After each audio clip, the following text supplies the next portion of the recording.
আল্লাহ রাব্বুল আলামিনই প্রথম, আল্লাহ পাকই শেষ। আল্লাহ পাক প্রকাশ্য, আল্লাহ পাক গোপন। ওয়া হুয়া বিকুল্লি শাইইন আলিম। আল্লাহ পাক বলছেন তিনি প্রত্যেকটা বিষয় সম্পর্কে জ্ঞানী।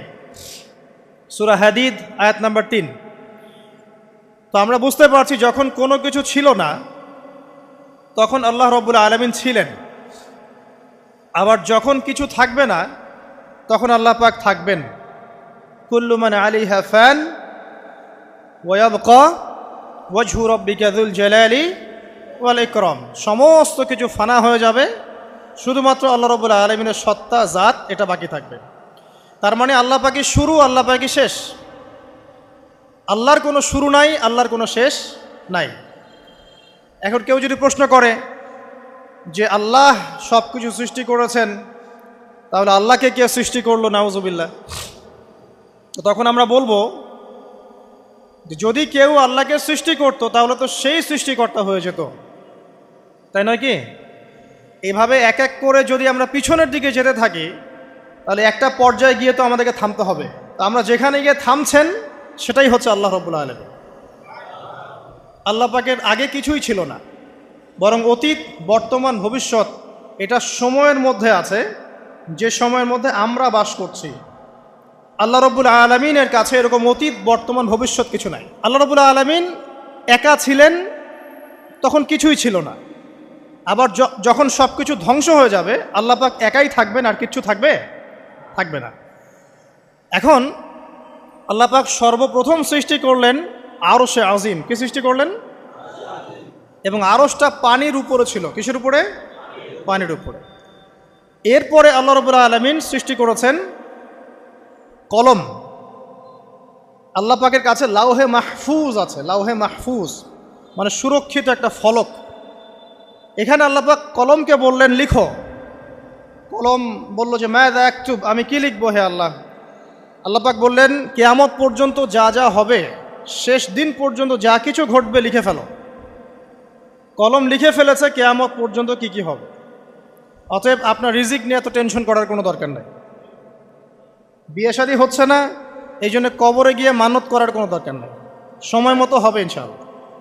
যখন রিজিক তাকদিরে লেখা আছে সময় মতো ইনশাল্লাহ হবেই। তাকদিরের বাইরে কিচ্ছু হবে না।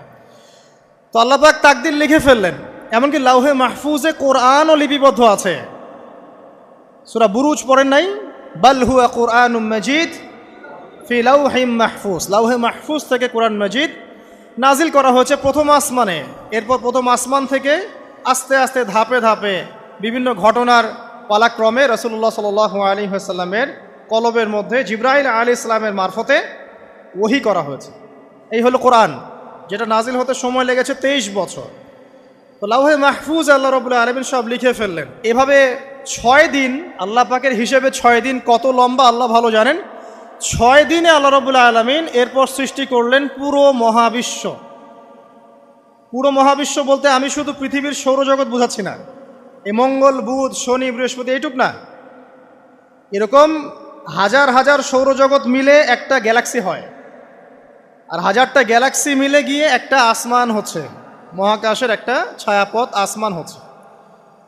তো এরকম 7টা আসমান বা 7টা মহাবিশ্ব আল্লাহ পাক সৃষ্টি করলেন মাত্র 6 দিনে। কয় দিনে? ফি সিত্তাতি আইয়াম, 6 দিন আল্লাহ পাক সৃষ্টি করলেন। এরপর আল্লাহ রাব্বুল আলামিন প্রত্যেক মহাকাশে তার যার যার কাজ সেটা দিলেন। যেখানে যেখানে মাখলুক সৃষ্টি করা আল্লাহ পাক করলেন। আল্লাহ রাব্বুল আলামিন মালায়েকা সৃষ্টি করলেন নূর দিয়ে। কি দিয়ে? আলো দিয়ে। আলোর মধ্য দিয়ে আল্লাহ রাব্বুল আলামিন ফেরেশতা সৃষ্টি করলেন। আল্লাহ পাক জিন সৃষ্টি করলেন। জিন কি দিয়ে? আগুন দিয়ে। একদম যেটা উত্তপ্ত আগুন, লাল আগুন, সেই আগুন দিয়ে আল্লাহ পাক জিন জাতিকে সৃষ্টি করলেন। সৃষ্টি করার পর আল্লাহ রাব্বুল আলামিন জিন জাতিকে পৃথিবীতে পাঠিয়েছেন। কোথায়? আর এখন মানুষ পৃথিবীতে যা করছে, জিন জাতীয় কিছুটা এরকমই কাজ করেছিল, বরং তার চেয়েও হয়তো বেশি করেছিল। পৃথিবীতে সে ফিতনার ফাসাদ সৃষ্টি করেছিল। এক পর্যায়ে আল্লাহ রাব্বুল আলামিন জিন জাতিকে ধ্বংস করে দিলেন। কিছু কিছু জিনকে আল্লাহ পাক অবশিষ্ট রাখলেন, যেগুলো পাহাড়ে, পর্বতে, বিভিন্ন জায়গায়, সমুদ্রে আশ্রয় নিল। পাহাড়ি এলাকাগুলোতে জিন থাকে, গভীর সমুদ্রে জিন থাকে, হ্যাঁ, জঙ্গলে জিন থাকে। এরকম কিছু জায়গা আছে, এগুলোর মধ্যে জিনরা থাকে। তো ওদেরকে ডিস্টার্ব করতে গেলে সমস্যা, আপনাকে ধরে ফেলবে। আর যদি প্রতিদিন সকাল সন্ধ্যার জিকির আজগার ঠিকঠাক মতো না করেন, কোরআন তেলাওয়াত ঠিকঠাক মতো না করেন, নামাজি না হন আর পবিত্র না থাকেন, তাহলে জিন ধরার সম্ভাবনা বেশি। আর আমার মনে হয় এখনকার যে মেয়েগুলো রাস্তাঘাটে ঘোরাফেরা করে, এদের বেশিরভাগই জিন ধরা। কারণ আছে, এমনি এমনি বলি নাই। এটা আপনাকে বুঝতে হলে আল্লাহ এবং তার রাসূলের চোখ দিয়ে দেখতে হবে তো। কারণ তাদের চাল চলন স্বাভাবিক না, কিছু একটা ওদের উপর ভর করেছে। ওই ভরটা করার কারণে তার চাল চলন আজকে এমন হয়ে গেছে। এবং বহু মেয়ের ঘটনা এমন শোনা যায় যে সরাসরি তারা জিন দ্বারা ইফেক্টেড হয়। দেখেন না, রুকিয়া করতে হয়, শরীয়ীভাবে রুকিয়া করতে হয়। তো খেয়াল রাখবেন, সকাল সন্ধ্যার জিকির আজগার ঠিক রাখবেন, কোরআন তেলাওয়াতটা ঠিক রাখবেন, নামাজি হবেন, পাক পবিত্র থাকবেন, জিন আপনাকে কোনো ক্ষতি করতে পারবেন না ইনশাআল্লাহ। জিনরা কিন্তু রাসূল সাল্লাল্লাহু আলাইহি ওয়াসাল্লামেরও ক্ষতি করার চেষ্টা করেছিল। আল্লাহর রাসূল সাল্লাল্লাহু আলাইহি ওয়াসাল্লাম ওটাকে ধরেছিলেন, ধরে মসজিদের খুঁটির সাথে বেঁধে রেখেছে। নামাজের মধ্যে জিন আমাদের নবীকে ডিস্টার্ব করেছিল, আল্লাহ রাসূল ওই জিনকে ধরেছেন, ধরে খুঁটির সাথে বেঁধে রেখেছেন। তারপরে তার মনে পড়ল সুলাইমান আলাইহিস সালামের কথা। সুলাইমান আলাইহিস সালাম বলেছিল আল্লাহকে, আল্লাহ আমাকে যে ক্ষমতা তুমি দিয়েছো, আমার পরে কাউকে এই ক্ষমতা আর দিও না। আর সুলাইমান আলাইহিস সালামকে আল্লাহ পাক জিন জাতিকে অনুগত করে দিয়েছিলেন। সুলাইমান আলাইহিস সালামের নির্দেশে জিন জাতি বিভিন্ন কাজ করত, এমনকি সমুদ্রের মধ্যে ডুবুরির কাজও করত, সমুদ্রের ভিতর থেকে রত্ন বের করে নিয়ে আসতো। এগুলো কিন্তু অলিক রূপকথা নয়, সত্য ঘটনা। তখন নবী সাল্লাল্লাহু আলাইহি ওয়াসাল্লাম বললেন যে আমার ভাই সুলাইমানের কথা আমার মনে পড়ে গেল, তাই আমি জিনটাকে ছেড়ে দিলাম।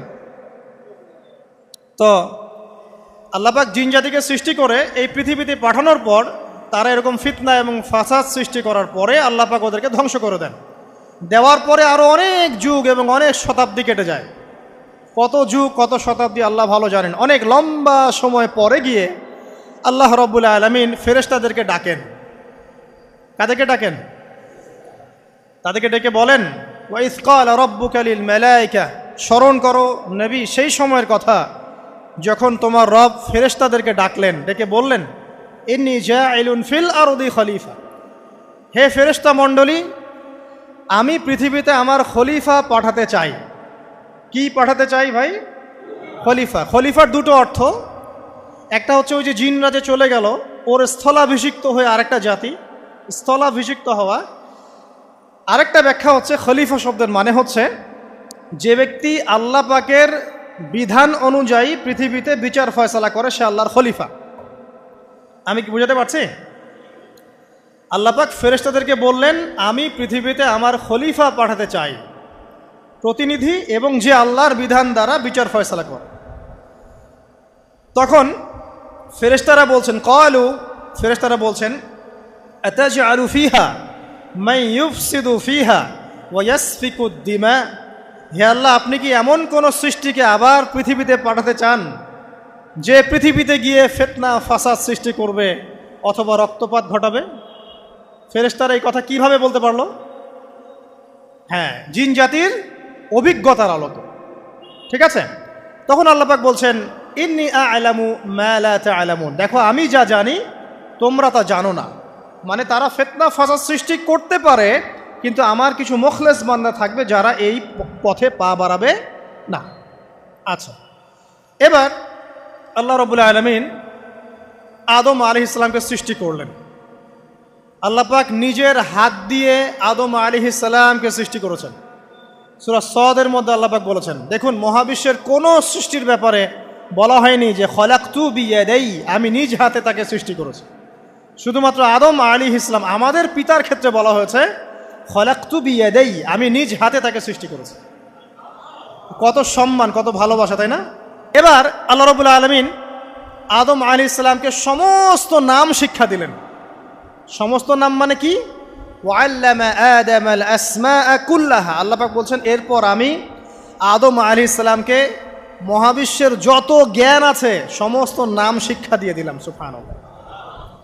যেই জ্ঞান ফেরেশতাদেরও ছিল না, যেই জ্ঞান ইবলিসেরও ছিল না।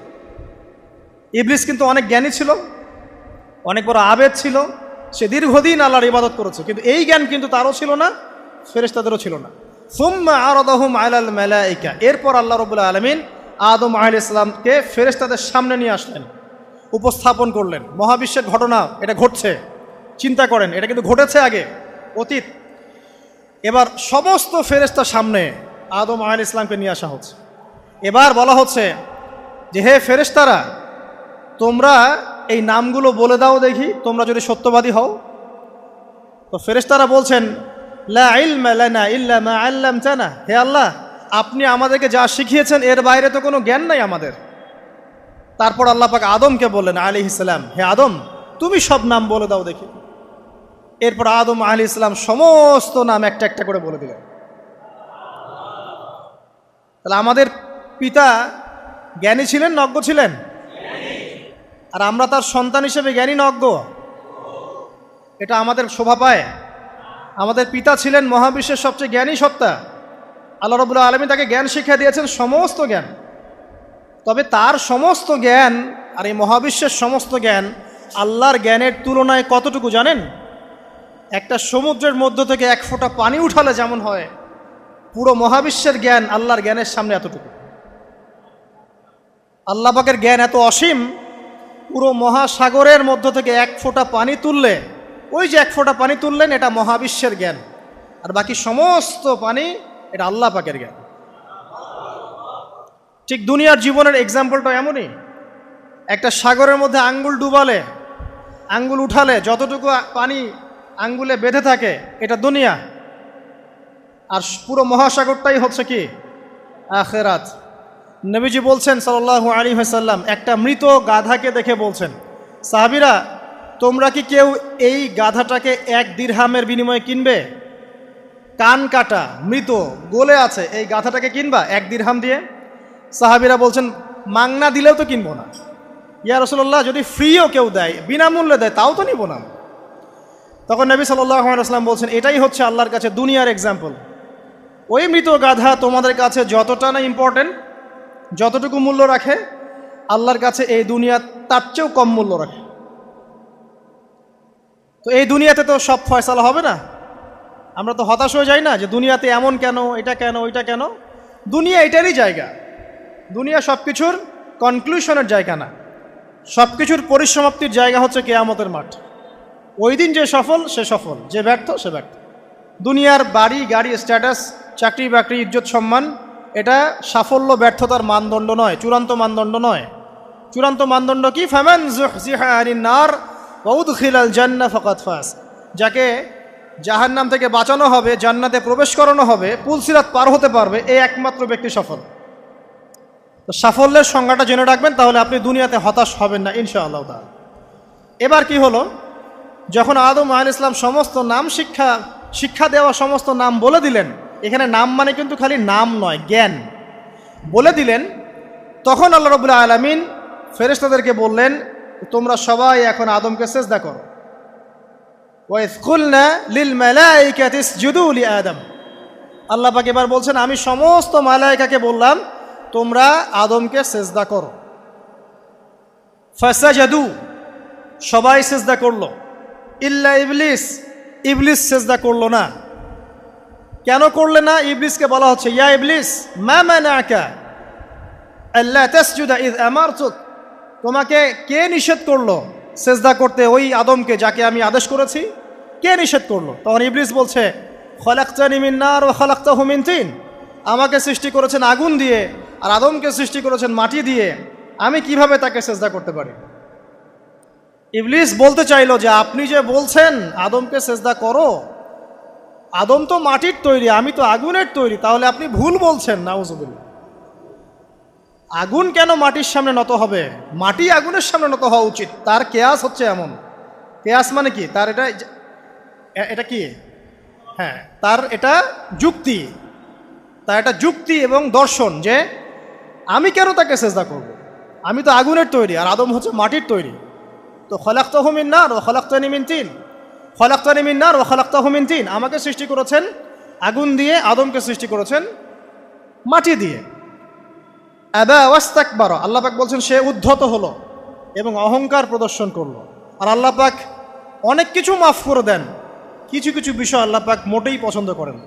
তার মধ্যে একটা হচ্ছে অহংকার, তার মধ্যে একটা হচ্ছে শিরক, তার মধ্যে একটা হচ্ছে অন্যের হক নষ্ট করা, তার মধ্যে একটা হচ্ছে আদম সন্তানকে হত্যা করা, তার মধ্যে একটা হচ্ছে বৃদ্ধ বয়সে ব্যভিচার করা, তার মধ্যে একটা হচ্ছে মুরতাদ হয়ে যাওয়া। ওই যে খ্রিস্টান হয়ে যাচ্ছেন না, খালি মরেন তারপর বুঝবেন, খালি মালাকুল মউত আসুক তারপর বুঝবেন।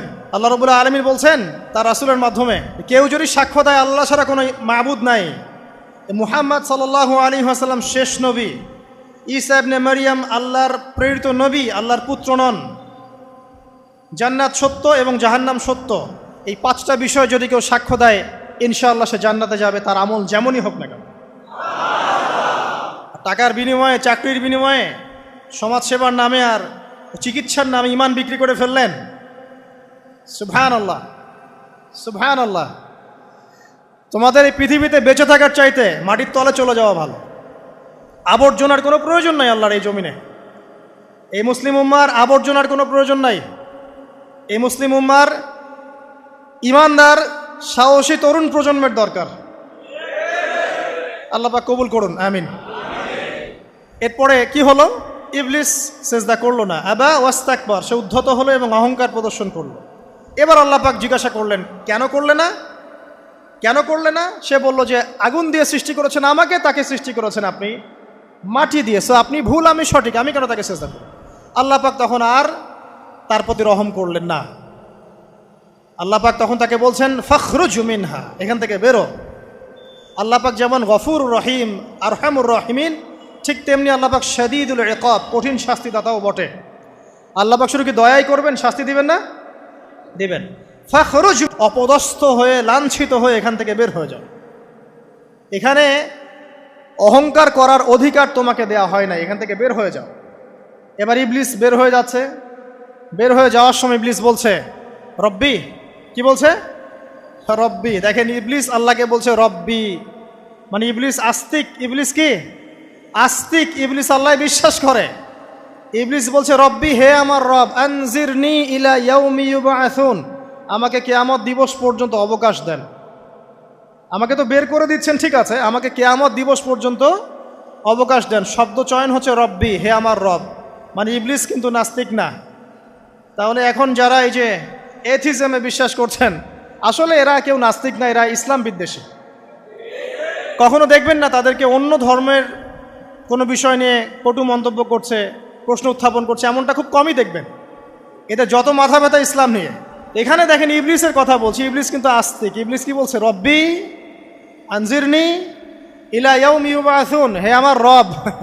ইবলিস জানে যে আল্লাহ তার রব। ওই যে সূরা হাশরের শেষের দিকে পড়ে দেখবেন ইবলিস বলে উকফুর, তোমরা কুফরি করো। তারপরে মানুষ যখন কুফরি করে সে বলে আমি ইন্নী আখাফুল্লাহ রাব্বাল আলামিন, আমি আল্লাহকে ভয় করি যে জগৎ সমূহের প্রতিপালক। শয়তানকে মানুষ গিয়ে জিজ্ঞাসা করবে, জাহান্নামীরা, তুমি আমাদেরকে পথভ্রষ্ট করেছিলে। শয়তান বলবে আমি কিচ্ছু করি নাই, আমি তোমাদেরকে কোনো কাজে ফোর্স করি নাই, আমি শুধু তোমাদেরকে ওয়াসওয়াসা দিয়েছি, তোমরা নিজেরাই কাজ করেছো। ফালা তালুমুনি ওয়ালুমু আনফুসাকুম, সূরা ইব্রাহিম পড়ে দেখেন। শয়তান বলবে তোমরা আমাকে লানত করো না, নিজেদেরকেই লানত করো, আমি তো তোমাদেরকে বাধ্য করে কাজ করাই নাই, তোমরা নিজেরাই করেছো এই কাজগুলো। আসুন সামনে যাই। এবার আল্লাহ পাক যখন ইবলিসকে বের করে দিলেন, সে বলছে আমাকে কিয়ামত পর্যন্ত অবকাশ দিন। কিয়ামত পর্যন্ত অবকাশ নিয়ে ইবলিস কি করবে? উত্তর, ইবলিস বলছে ফাবিমা আগওয়াইতানি, হে আল্লাহ, যে কারণে বা যে আদমের কারণে আপনি আমাকে এখান থেকে বের করে দিলেন, লাআকউদান্না লাহুম সিরাতাকাল মুস্তাকিম, আমি সে আদম সন্তানের সরল পথে ওত পেতে বসে থাকব। শয়তানের কথা কি মনে থাকবে যুবক ভাইরা? শয়তানের চ্যালেঞ্জ কি? আমি আদম সন্তানের সরল পথে ওত পেতে বসে থাকবো, মানে আমার আপনার সবার পথে সে ওত পেতে বসে আছে। এটা যদি মাথায় থাকে তাহলে জীবনে চলা সহজ হয় না? আচ্ছা, আর কি করব? সুম্মা লাআতিয়ান্না মিন বাইনি আইদিহিম, শুধু বসেই থাকবো না, আমি আসবো তাদের সামন থেকে, ওয়া মিন খালফিহিম, তাদের পিছন থেকে, ওয়া আন আইমানিহিম, তাদের ডান দিক থেকে, ওয়া আন শামাইলিহিম, তাদের বাম দিক থেকে, ওয়ালা তাজিদু আকসারাহুম শাকিরিন, হে আল্লাহ, আপনি বেশিরভাগ আদম সন্তানকে শুকরগুজার পাবেন না। কার কথা? শয়তানের। এই কথাটা কি সত্য না মিথ্যা? এখন বেশিরভাগ লোক নামাজ পড়ে না পড়ে না?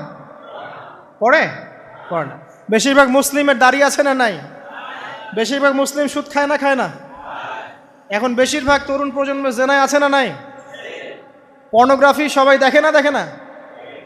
অন্যের সম্পদ আত্মসাৎ মানুষ করছে না? দুর্নীতি করছে না? ঘুষ খাচ্ছে না?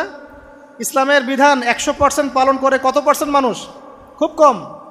আচ্ছা বাদ দেন এত বড় বড় কথা, শুধু কোরআনুল কারীম তেলাওয়াত করতে পারে কতজন মানুষ? বলি না আমরা 90% মুসলিমের বাংলাদেশ, তো 90% মুসলিমের বাংলাদেশে কত ভাগ মুসলিম কোরআন তেলাওয়াত করতে পারে? একটা শুমারি করে দেখেন, কোরআন শুমারি। এটা কোরআন শুমারি করে দেখেন যে কত পার্সেন্ট মুসলিম শুদ্ধ করে কোরআন পড়তে পারে।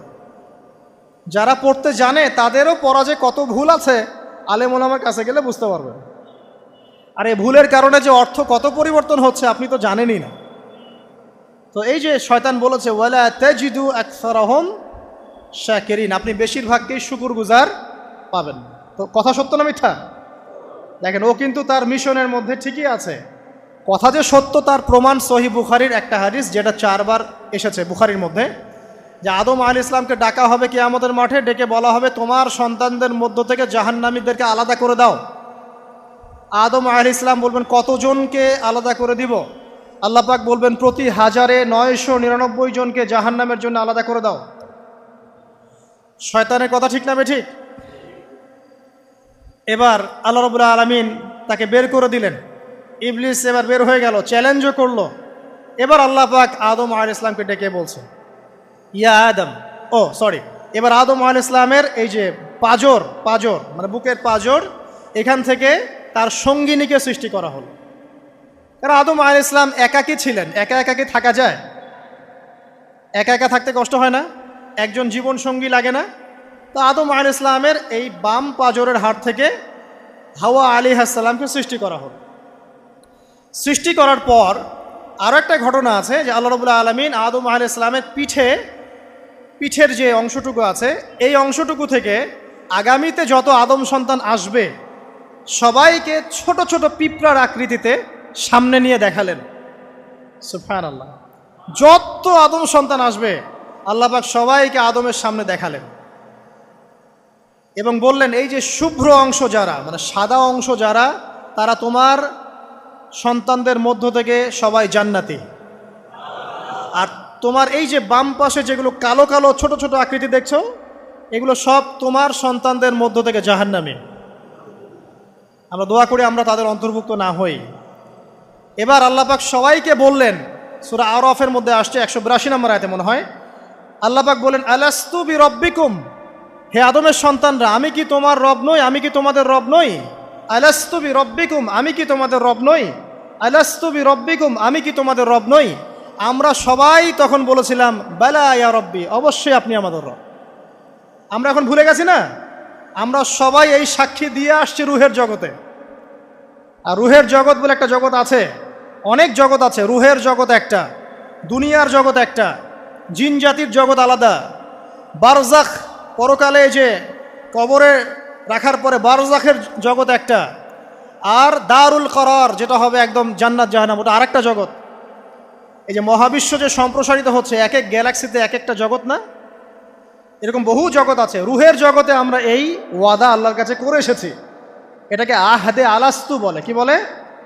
আহদে আলাস্তু, মানে আলাস্তু বি রব্বিকুম, আমি কি তোমাদের রব নই? আমরা বলেছিলাম হ্যাঁ আপনি আমাদের রব।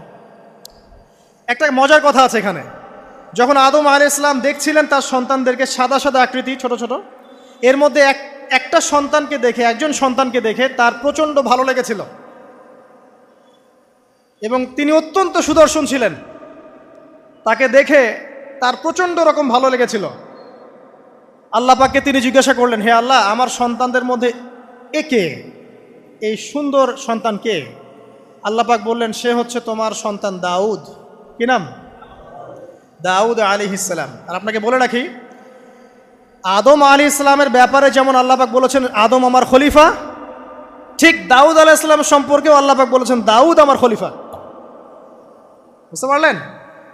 কোথায় আছে? সূরা সদ পড়ে দেখেন। ঠিক আদম আলাইহিস সালাম সম্পর্কে আল্লাহ পাক বলেছেন না যে আমি পৃথিবীতে খলিফা পাঠাচ্ছি, ঠিক দাউদ আলাইহিস সালাম সম্পর্কেও আল্লাহ পাক বলেছেন দাউদ আমার খলিফা। ইয়া দাউদ ইন্না জাআলনাকা খলিফাতান ফিল আরদ ফাহকুম বাইনান নাসি বিল হক ওয়া লা তাত্তাবিল হাওয়া। আয়াতটা পড়ে দেখবেন, ওইদিকে আমি পরে আসছি। তো ওই সন্তানকে দেখে তার এত ভালো লাগলো, আল্লাহর কাছে তিনি জিজ্ঞাসা করছেন, হে আল্লাহ আমার এই সন্তানের হায়াত কত? আল্লাহ পাক বলছেন তোমার এই সন্তানের হায়াত হচ্ছে 60 বছর। কত বছর? 60 বছর। আর আমাদের উম্মতে মুহাম্মাদের কিন্তু গড় আয়ু এরকম 60-65, এর বেশি না গড় আয়ু। তখন আদম আলাইহিস সালাম বলেন, আল্লাহ আমার হায়াত থেকে তাকে 40 বছর দিয়ে দাও, আমার হায়াত থেকে তাকে 40 বছর দিয়ে দাও। আল্লাহ পাক তাকে 40 বছর দিয়ে দিলেন।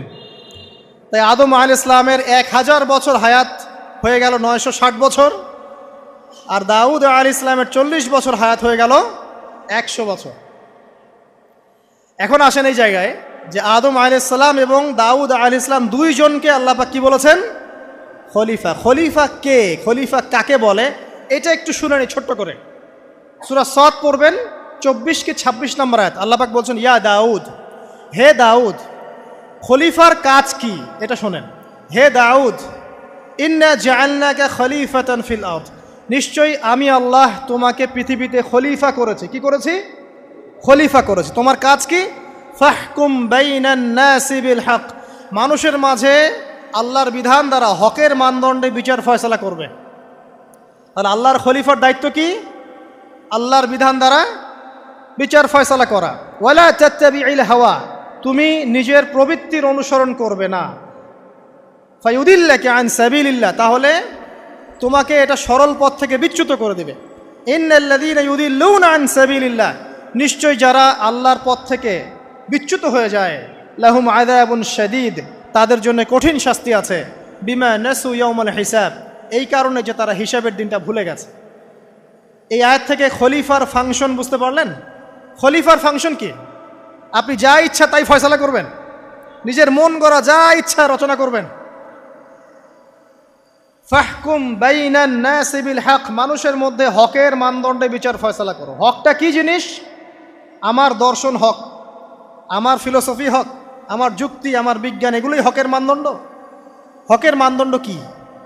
কোথায় উত্তর আছে? কোরআনেই উত্তর আছে। কোন সূরা? সূরা কাহফ। কত নম্বর আয়াত? আয়াত নম্বর 29। আল্লাহ পাক বলছেন, ওয়াকুলিল হাক্কু মির রাব্বিকুম, হক সেটাই যা তোমার রবের পক্ষ থেকে নাজিল। কথা কি ক্লিয়ার? হক কি জিনিস? যা তোমার রবের পক্ষ থেকে নাজিল হয়। ফামান শাআ ফালইউমিন, যার ইচ্ছা হয় সে স্বীকার করুক। ওয়ামান শাআ ফালইয়াকফুর, যার ইচ্ছা হয় সে অস্বীকার করুক। ইন্না আ'তাদনা লিযালিমিনা নারান, অস্বীকারী জালেমদের জন্য আমি আগুন প্রস্তুত করে রেখেছি। তো এখানে আপনি হকের সংজ্ঞা পেলেন এবং হকের মানদণ্ডে বিচার ফয়সালা করলে পরে খলিফা হয়। যদি আল্লাহ পাকের হকের মানদণ্ডে কেউ ফয়সালা না করে, সে আল্লাহর খলিফা নয়, সে শয়তানের খলিফা। কথা কি ক্লিয়ার? আচ্ছা, এখন যদি আপনি বাধ্য হন কোনো ক্ষেত্রে সেটা আলাদা বিষয়, বাধ্য হয়েছেন সেটা আলাদা বিষয়, কিন্তু আকীদা স্পষ্ট থাকতে হবে যে আল্লাহ রাব্বুল আলামিনের বিধান চূড়ান্ত, এর উপর কোনো বিধান নাই। এখন আপনি আদম এবং দাউদ আলাইহিস সালামের মধ্যে একটা সম্পর্ক বুঝতে পারলেন। এবার আল্লাহ পাক আদম আলাইহিস সালামকে ডাকলেন, ডেকে বলছেন, আদম এবং হাওয়া, তোমরা দুজন উসকুন আনতা ওয়া যাওজুকাল জান্নাহ, এবার তুমি আর তোমার স্ত্রী হাওয়া তোমরা জান্নাতে থাকো। ফাকুলা মিনহা রাগাদান হাইথু শি'তুমা, জান্নাতের যেখান থেকে ইচ্ছা তোমরা ফল খাও বা যা ইচ্ছা তাই করো, সব কিছু উন্মুক্ত তোমাদের জন্য জান্নাতে। একটা বিষয়, ওয়ালা তাকরাবা হাদিহিশ শাজারা, এই যে গাছটা দেখছো এই গাছের কাছেও যাবে না। এখানে শব্দ এমন না যে গাছের ফল খাবে না, শব্দ হচ্ছে এমন গাছের কাছেও যাবে না। যেমন ওয়ালা তাকরাবু জিনা, জেনা করবে না আল্লাহ পাক বলেননি, বলেছেন জেনার কাছেও যাবে না। ওয়ালা তাকরাবু মাল আল ইয়াতিম, ইয়াতিমের মাল খাবে না আল্লাহ পাক বলেন নাই, আল্লাহ বলছেন ইয়াতিমের মালের কাছেও যেও না। আমি কি বুঝাতে পারছি? এই গাছের কাছেও যেও না। এবার জান্নাতে তারা থাকতে লাগলেন। এবার ইবলিস তো আর হাল ছেড়ে দেয় নাই, সে কি বলেছিল? ডান বাম সামন পিছন সব দিক থেকে আসবে। সে এসে ওয়াসওয়াসা দেয়। কি ওয়াসওয়াসা দেয়? হে আদম, হাল আদুল্লুকা, আমি কি তোমাকে বলে দিব, আলা শাজারাতিল খুলদ ওয়া মুলকিন লা ইয়াবলা, হে আদম, আমি কি তোমাকে বলে দিব এমন একটা গাছের কথা, যেই গাছের ফল খেলে পরে তুমি চিরস্থায়ী জীবন লাভ করবে, কোনো দিন মারা যাবে না। এই চিরস্থায়িত্বের টোপ দিচ্ছে কে? এই চিরস্থায়ী ক্ষমতার টোপে মানুষ পথ হারাচ্ছে না পৃথিবীতে। ওয়া মুলকিন লা ইয়াবলা, এমন রাজত্ব পাবে যেই রাজত্ব কখনো ক্ষয় হবে না। চিরস্থায়িত্বের টোপ, রাজত্বের টোপ, এই দুটোই হচ্ছে পৃথিবীতে মানুষকে পথভ্রষ্ট করার শয়তানের অস্ত্র। কথা মনে বুঝতে পারেন না? আমার মাথার উপর দিয়ে যাচ্ছে, বুঝতে পারবেন ইনশাআল্লাহ। তো টোপ দিচ্ছে দুইটা, হাল আদুল্লুকা আলা শাজারাতিল খুলদ ওয়া মুলকিন লা ইয়াবলা। করতে করতে করতে করতে একদিন সত্যি সত্যি আমাদের পিতামাতা সেই গাছের কাছে চলে গেলেন। যখনই চলে গেলেন, ফালাম্মা যাকা শাজারা, যখন তারা গাছের কাছে চলে গেলেন, বাদাত লাহুমা সাওআতিহিমা, তাদের পরনে যে জান্নাতি কাপড় ছিল ধাপাস করে খুলে পড়ে গেল। ইন্না লিল্লাহি ওয়া ইন্না ইলাইহি রাজিউন। আমাদের পিতামাতাকে পুরো মহাবিশ্বে ফেরেশতাদের সামনে জান্নাতে নগ্ন করে দিল ইবলিস। আমি মনে বুঝাতে ব্যর্থ হচ্ছে। আমাদের পিতামাতাকে জান্নাতে ফেরেশতাদের সামনে, সবার সামনে নগ্ন করে কাপড় খুলে ফেললো কে? ইবলিস। তো এখন যে কাপড় খোলার সংস্কৃতি চলছে, কারা এরা? ওরা জিন শয়তান, এগুলো মানুষ শয়তান। শয়তান দুই প্রকার, মিনাল জিন্নাতি ওয়ান নাস, জিন শয়তান আর মানুষ শয়তান। ওই জিন শয়তান এদেরকে ওয়াসওয়াসা দিয়ে দিয়ে নগ্ন করেছে। এরা এখন নগ্নতার আন্দোলন শুরু করেছে, এবং আমি জানি কয়দিন পর এটা বিকিনি পরেও ঘুরবে। অবাক হচ্ছেন? কিয়ামতের আলামতের মধ্যে অন্যতম হচ্ছে মানুষ রাস্তার ধারে ধারে জেনা করবে, রাস্তার মোড়ে মোড়ে জেনা হবে। তখনকার সবচেয়ে ভালো মানুষ হবে সেই ব্যক্তি যে গিয়ে বলবে যে বাবা তোমরা জেনা করছো করছো, এই দেয়ালের পিছনে গিয়ে করতে পারলা না। সে হবে সবচেয়ে ভালো মানুষ। তো এই যে কাপড় খোলার সংস্কৃতি শুরু হয়েছে, এটা কার সংস্কৃতি? বাদাত লাহুমা সাওআতিহিমা। আল্লাহ পাক আরো বলছেন, ইয়া বানি আদম, হে আদম সন্তান, লা ইয়াফতিনান্নাকুমুশ শাইতান, শয়তান যেন তোমাদেরকে ফিতনায় ফেলতে না পারে। কামা আখরাজা আবাওয়াইকুম মিনাল জান্নাহ, ঠিক যেভাবে শয়তান তোমাদের পিতা মাতাকে জান্নাত থেকে বের করে দিয়েছিল। আর কি করেছিল? কামা আখরাজা আবাওয়াইকুম মিনাল জান্নাহ ইয়ানজিউ আনহুমা লিবাসাহুমা, শয়তান তোমাদের পিতা মাতার লেবাস পোশাক খুলে ফেলেছিল। ঠিক এভাবেই যেন পৃথিবীতে শয়তান তোমাদেরকে ফিতনায় ফেলতে না পারে, আল্লাহ পাক সতর্ক করছেন। এখন কি বুঝতে পারছেন? এই নগ্নতার যে 6 লাভ, নগ্নতা, অশ্লীলতা, পর্নোগ্রাফি, বেহায়াপনা, ফ্রি মিক্সিং, নারীদেরকে নগ্ন করে রাস্তায় বের করে নিয়ে আসা, এগুলো কার এজেন্ডা? শয়তানের এজেন্ডা। এর উপর কোনো কথা নাই, কারণ কোরআনের উপর কোনো সত্য নাই। এগুলোর উপরে কোনো কথা হবে না, বিকজ কোরআনের উপর কোনো সত্য নাই। আছে? নাই। কোরআনে আল্লাহ পাক বলেছেন যে শয়তান ফিতনায় ফেলেছিল, ইয়ানজিউ আনহুমা লিবাসাহুমা, শয়তান তোমাদের পিতামাতার লেবাস খুলে ফেলে দিয়েছিল। ওয়া তাফিকা ইয়াখতিফানি আলাইহিমা মিন ওয়ারাকিল জান্নাহ, তখন আমাদের পিতামাতা জান্নাতের গাছের যে এই যে পাতাগুলো আছে এগুলো ছিঁড়ে ছিঁড়ে লজ্জাস্থান ঢাকতে লাগলেন। ইন্না লিল্লাহ। আমাদের পিতামাতার কি দুর্দশা হয়েছিল, আমাদের পিতামাতার কি দুর্দশা, কি লজ্জা হয়েছিল তখন। চিন্তা করে দেখেন, শয়তান কাপড় খুলে ফেলে দিয়েছে, আর আমাদের পিতামাতা, আমাদের মা, আমাদের বাবা জান্নাতের এই যে পাতাগুলো ছিঁড়ে ছিঁড়ে গায়ের লজ্জাস্থান ঢাকা শুরু করেছেন। কি পরিমাণ লজ্জা চিন্তা করেন। আপনাকে যদি এখানে কেউ নগ্ন করে ফেলে এবং আপনি যদি না চান বিষয়টা, সবাই জোর করে আপনার কাপড় খুলে ফেলে, আপনার কেমন লাগবে? কেমন লাগবে? এই ঘটনা ঘটেছে মহাবিশ্বে, শয়তান ঘটিয়েছে। এরপর আল্লাহ পাক ডাকলেন, ডেকে বলছেন, ইয়া আদম, হে আদম, আলাম আনহাকুমা আন তিলকুমা শাজারা, হে আদম, আমি কি তোমাদেরকে দুজনকে নিষেধ করি নাই যে গাছের কাছে যাবে না? আমি কি তোমাদের দুইজনকে নিষেধ করি নাই যে তোমরা গাছের কাছে যাবে না? তখন আদম আলাইহিস সালাম বুঝতে পারলেন যে তারা একটা বড় ভুল করে ফেলেছে। তারপর আল্লাহ রাব্বুল আলামিন দয়া পরবশ হয়ে আদম এবং হাওয়া আলাইহিস সালামকে কালিমা শিক্ষা দিলেন, তওবার কালিমা, যেই কালিমা দিয়ে তারা তওবা করতে পারেন। সেই কালিমা হচ্ছে রব্বানা যালামনা আনফুসানা ওয়া ইল্লাম তাগফির লানা ওয়া তারহামনা লানাকুনান্না মিনাল খাসিরিন। এই দোয়া শিখে নিয়ে আদম এবং হাওয়া আলাইহিস সালাম তওবা করলেন। আল্লাহ পাক তাদের তওবা কবুল করে মাফ করে দিলেন। কিন্তু জান্নাতে আর থাকা হলো না। আল্লাহ পাক বলেন, কুল নাহবিতু মিনহা জামিআ, এবার তোমরা সবাই মিলে এখন পৃথিবীতে নেমে যাও। আল্লাহ মাফ করে দিলেন, কিন্তু তোমরা এখন পৃথিবীতে নেমে যাও, জান্নাতে আর থাকা হবে না। খেয়াল করে দেখেন, ইবলিসও আল্লাহর আদেশ মানে নাই। আল্লাহ বলেছেন সেজদা করো, ইবলিস কিন্তু করে নাই। আবার আমাদের পিতা আদম আলাইহিস সালামকে আল্লাহ পাক বলেছেন গাছের কাছে যেও না, তারা চলে গেছেন। দুটোই কি অবাধ্যতা নয়? তাহলে ইবলিসকে চিরস্থায়ী জাহান্নামী করা হলো, আদম সন্তানকে কেন করা হলো না? উত্তর, আদম সন্তান আদম আলাইহিস সালাম তওবা করে ফিরে এসেছে, ইবলিস আসে নাই। তাই আমাদের দ্বারা পদে পদে ভুল হবেই, তওবা করে ফিরে আসলেই গুনাহ মাফ ইনশাআল্লাহ। আর যদি ইবলিসের মতো গুনার উপর গুনাহ করতেই থাকেন আর বলেন যে আমি ঠিক কাজ করছি, তাহলে ইনশাআল্লাহ ওই যে জাহান্নাম অপেক্ষা করছে। ইবলিসকে আল্লাহ পাক বললেন যে তুমি এবং তোমার অনুসারী যারাই থাকবে সবাইকে দিয়ে লাআমলাআন্না জাহান্নামা মিনকুম আজমাইন, তোমাদের সবাইকে দিয়ে আমি জাহান্নাম পরিপূর্ণ করব। নাউযুবিল্লাহ। এবার সবাই পৃথিবীতে নেমে আসলো। পৃথিবীতে এসেই কি আল্লাহ পাক ছেড়ে দিলেন? না। আল্লাহ রাব্বুল আলামিন বলছেন কুল নাহবিতু মিনহা জামিআ, তোমরা পৃথিবীতে নেমে যাও। ফাইম্মা ইয়াতিয়ান্নাকুম মিন্নি হুদান, দুনিয়াতে যাচ্ছ যাও, তবে মনে রেখো যে আমার পক্ষ থেকে তোমাদের কাছে হেদায়েতের বাণী আসবে। আমার পক্ষ থেকে তোমাদের কাছে হেদায়েতের বাণী আসবে। ফামান তাবিআ হুদায়া ফালা খাউফুন আলাইহিম ওয়ালা হুম ইয়াহজানুন, যারা আমার হেদায়েতের বাণীগুলো মেনে চলবে তাদের কোনো ভয় নাই, কোনো দুশ্চিন্তাও নাই। ওয়াল্লাযীনা কাফারু ওয়া কাযযাবু বিআয়াতিনা, কিন্তু যারা আমার আয়াতকে কুফরি করবে, মিথ্যা প্রতিপন্ন করবে, ফাউলাইকা আসহাবুন নার, তারা হবে জাহান্নামের অধিবাসী। হুম ফিহা খালিদুন, তারা সেখানে চিরস্থায়ী হবে। এই সহজ সরল জীবন দর্শন দিয়ে আল্লাহ পাক পৃথিবীতে পাঠিয়ে দিলেন। এবার শুরু হলো পৃথিবীতে পথ চলা। পৃথিবীতে পথ চলার ক্ষেত্রে অনেক কিছু সৃষ্টি করতে হলো, আবিষ্কার, কৃষিকাজ, এটা ওটা সব কিছু। আদম আলাইহিস সালামকে আল্লাহ পাক সেই জ্ঞান ওহির মাধ্যমে শিক্ষা দিলেন। কৃষিকাজ আল্লাহ পাক শিক্ষা দিয়েছেন, চাকা সৃষ্টি করা আল্লাহ পাক শিক্ষা দিয়েছেন, বাহন সৃষ্টি করা আল্লাহ পাক শিক্ষা দিয়েছেন। যত রকম জ্ঞান আছে সমস্ত জ্ঞান এসেছে নবীদের পক্ষ থেকে। সব কিছু জ্ঞানের মূল ভিত্তি এসেছে নবীদের কাছ থেকে, আল্লাহর ওহির কাছ থেকে। যত সভ্যতা দেখছেন বড় বড়, সমস্ত সভ্যতা শুরু হয়েছে নবী দ্বারা, এবং সভ্যতা শেষও হবে একজন নবী দ্বারা। তার নাম কি? ঈসা ইবনে মারইয়াম।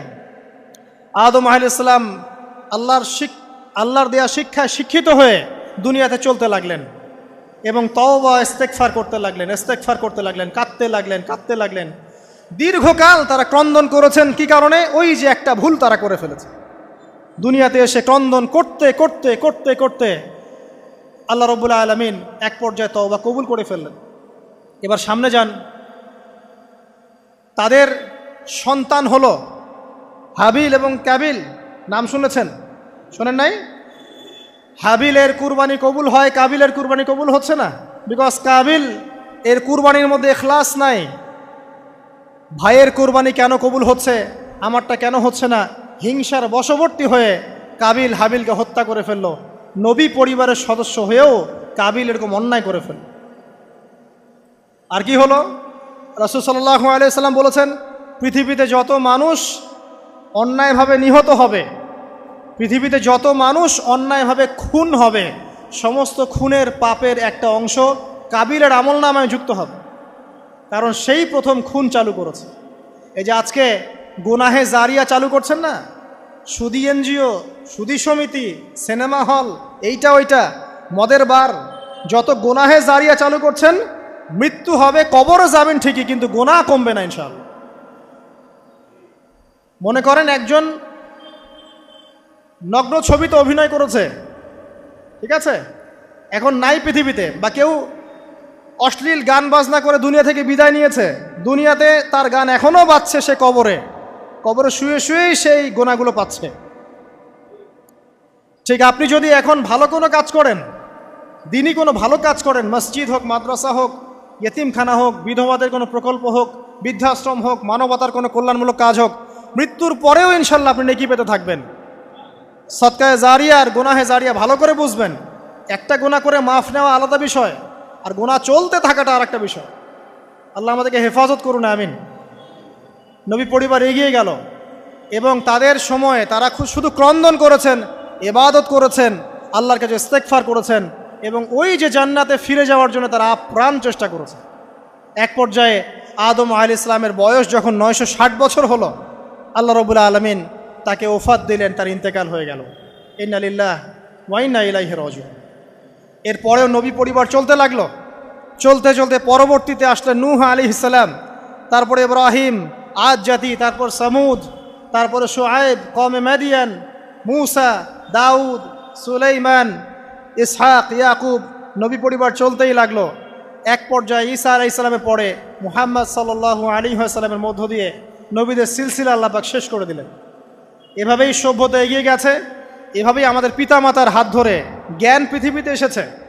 এবং ওই যে শয়তানের মিথ্যা প্রলোভন, প্রতারণা, এর ফলশ্রুতিতে ওই যে আমাদের পিতামাতার গা থেকে কাপড় খুলে পড়ল, আল্লাহ পাক রাগান্বিত হয়ে সবাইকে দুনিয়াতে নামিয়ে দিলেন, ইবলিসকে চিরস্থায়ী জাহান্নামী ঘোষণা করলেন। কিন্তু আমাদের পিতামাতার ক্রন্দন, তওবা, ইস্তেগফার, আমলের বদৌলতে, আল্লাহর রহমতে আল্লাহ পাক পিতামাতাকে মাফ করে দিলেন, আলহামদুলিল্লাহ। এভাবেই মানব জাতি এগিয়ে যাচ্ছে। আজকে আমরা এই পর্যায়ে পর্যন্ত এসেছি। আদম আলাইহিস সালামের এই সংক্ষিপ্ত জীবনী থেকে আমরা কি শিখলাম? আমরা শিখলাম যে আল্লাহ রাব্বুল আলামিন অনেক ভালোবেসে, অনেক মহব্বত করে, মমতা দিয়ে, মায়া দিয়ে নিজের হাতে আমাদের পিতাকে সৃষ্টি করেছেন। এক। দুই, আমাদের পিতাকে আল্লাহ রাব্বুল আলামিন তার পক্ষ থেকে জ্ঞান শিক্ষা দিয়েছেন। এই কারণে আদম সন্তানরা জন্ম থেকেই দেখবেন কিছু না কিছু জ্ঞানে জ্ঞানী হয়েই থাকে। জ্ঞান আপনার ডিএনএর মধ্যে থাকেই। আল্লাহ রাব্বুল আলামিন আদম আলাইহিস সালামের মধ্যে রূহ ফুঁকে দিয়েছেন। আল্লাহ রাব্বুল আলামিন আদম আলাইহিস সালামকে জান্নাতে রেখেছেন। আল্লাহ রাব্বুল আলামিন গাছের কাছে যাওয়ার পরেও তওবা ইস্তেগফারের মধ্য দিয়ে তাকে মাফও করে দিয়েছেন। আল্লাহ রাব্বুল আলামিন আদম এবং হাওয়া আলাইহিস সালামের মধ্য দিয়ে এই পৃথিবীতে মানব জাতির সিলসিলা অব্যাহত রেখেছেন। এবং কিয়ামত পর্যন্ত যত আদম সন্তান আসবে তাদের জন্য আল্লাহ পাক তার পক্ষ থেকে হেদায়েত প্রেরণ করেছেন। এক যুগে তাওরাত এসেছে, কখনো জাবুর, কখনো ইনজিল, কখনো কোরআন।